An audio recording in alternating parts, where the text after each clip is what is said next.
Hi நண்பா. மழை வரப்ப வீட்டில் இருந்தபடியே இது போல ஸ்நாக்ஸ் ஏதாச்சும் சுட சுட செஞ்சு மழையை ரசிச்சபடி சாப்பிட்டு பாருங்க. அந்த மூமெண்ட்லாம் சூப்பராக இருக்கும் நண்பா. அப்படிதான் எங்கள் வீட்டு பக்கமாக நல்ல மழை வந்தது. இந்த மழை டைமுக்கு ஏதாச்சும் ஸ்நாக்ஸ் சூடாக செஞ்சு கொடுமான்னு கேட்டிருந்தேன். அம்மா மைதா மாவு கொஞ்சம் இருக்குப்பா, நான் சமோசா செஞ்சு கொடுக்குறேன் அப்படின்னு சொன்னாங்க. அதுக்கப்புறமா ஒரு மிக்சிங் பவுல் எடுத்துக்கிட்டாங்க. அதில் 2 கப் அளவுக்கு மைதா மாவு எடுத்துக்கிட்டாங்க. நண்பா, உங்களுக்கு எந்த அளவு வேணுமோ அது போல் நீங்கள் எடுத்துக்கோங்க. அதுக்கப்புறம் இது கூட 1/2 ஸ்பூன் அளவுக்கு சால்ட் சேர்த்து அதை ஃபஸ்ட்டு நல்லா கலந்து எடுத்துக்கிட்டாங்க. அதுக்கப்புறம் கொஞ்சம் கொஞ்சமாக தண்ணி சேர்த்து நல்லா சப்பாத்தி மாவு பேசுகிற மாதிரி நல்லா கொஞ்சம் சாஃப்டா பிசைஞ்சு எடுத்துக்கிட்டாங்க.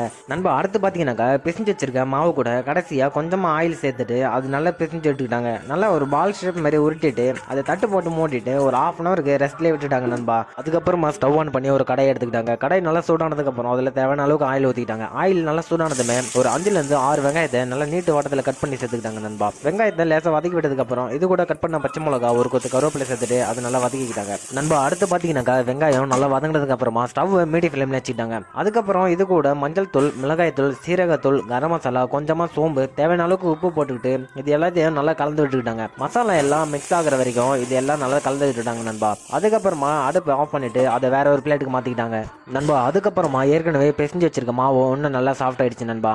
அதுல இருந்து கொஞ்சமா மாவு எடுத்து நல்லா ரவுண்ட் ஷேப்புக்கு உருட்டி எடுத்துக்கோங்க. நார்மலா நம்ம சப்பாத்திக்கு உருட்டுறதை விட இது சைஸ் இன்னும் கொஞ்சம் பெருசா இருக்கணும் நண்பா. நெக்ஸ்ட் நம்ம உருட்டி வச்சிருக்க மாவு எல்லாத்தையுமே இது போல ஒரு பிளேட்ல கொஞ்சமா மைதா மாவு தூவிட்டு அதுல வச்சுக்கோங்க நண்பா. அடுத்து ஒரு சின்ன பவுல்ல கொஞ்சமா மைதா மாவு கொட்டி எடுத்துக்கோங்க. நம்ம ஏற்கனவே உருட்டி வச்சிருக்க மாவு எடுத்து இதுல நல்லா அழுத்தி எடுத்துக்கோங்க. 2 சைடும் நல்லா மாவு அப்ளை ஆகிற மாதிரி அழுத்தி எடுத்துக்கோங்க நண்பா.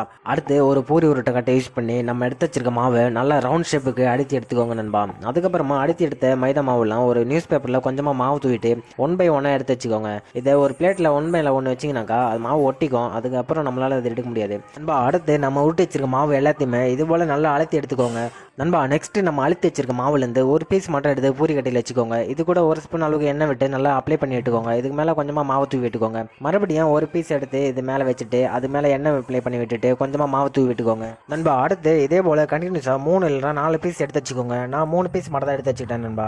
நெக்ஸ்ட் நம்ம நார்மலாக பூரி எடுக்கிற மாதிரி இதையும் நல்லா ரவுண்ட் ஷேப்புக்கு அழுத்தி எடுத்துக்கோங்க நண்பா. அதுக்கப்புறமா ஒரு பிளேட்டில் கொஞ்சமாக எண்ணெய் அப்ளை பண்ணிட்டு நம்ம அழுத்தி வச்சிருக்க பீஸ் எடுத்து அதில் வச்சுக்கோங்க நண்பா. அதுக்கப்புறமா ஸ்டவ் ஆன் பண்ணி ஒரு தவா எடுத்துக்கோங்க. தவா நல்லா ஹீட் ஆனதுக்கு அப்புறமா ஸ்டவ் மீடியம் ஃப்ளேம்ல வச்சுக்கோங்க. ஏற்கனவே நம்ம அழுத்தி வச்சிருக்க மாவு எடுத்து வச்சுக்கோங்க நண்பா. 40 செகண்ட்ஸ்க்கு ஒரு டைம் சொல்லிட்டு 2லேருந்து ஒரு 4 முறை நல்லா திருப்பிட்டு 2 சைடும் நல்லா குக் பண்ணி எடுத்துக்கோங்க நண்பா. அடுத்து 2 பக்கம் நல்லா குக் ஆனதும் அதை டேரெக்டாக பூரி உருட்டுற கட்டையில் எடுத்து வச்சுக்கோங்க. ஒரு கத்தி ஒன்று யூஸ் பண்ணி நல்லா ரெக்டாங்குலர் ஷேப்பில் வர மாதிரி அதோட கார்னர் பீஸ் எல்லாத்தையுமே கட் பண்ணி எடுத்துக்கோங்க நண்பா.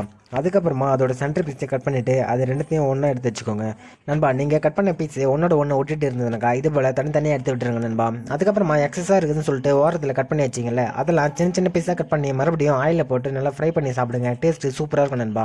அதுக்கப்புறமா நம்ம கட் பண்ணதுலேருந்து ஒரு ஷீட் மட்டும் தனியாக எடுத்து இது போல் கோன் ஷேப்புக்கு மடிச்சு வச்சுக்கோங்க நண்பா. அடுத்து நம்ம ரெடி பண்ணி வச்சிருக்க ஸ்டஃபிங் இதில் கொஞ்சம் ஆட் பண்ணிக்கோங்க. ரொம்ப ஆட் பண்ணிட்டீங்கன்னாக்கா மடிக்கிறதுக்கு வாட்ட வராது நண்பா. அதுக்கப்புறமா ஒரு குட்டி பவுலில் கொஞ்சம் மைதா மாவு தண்ணி ஊற்றி ஒரு பேஸ்ட் பக்கத்தில் கலந்துட்டுக்கோங்க. அதுக்கப்புறமா அந்த பேஸ்ட் எடுத்து இது போல் ஓரத்துலலாம் அப்ளை பண்ணிட்டு அதை நல்லா மடிச்சுட்டுக்கோங்க நண்பா. அடுத்து நம்ம கட் பண்ணி வச்சிருக்க ஷீட் எல்லாத்திலுமே இதே போல் ஸ்டஃபிங் ஆட் பண்ணி நல்லா மடிச்சு வச்சுக்கோங்க நண்பா.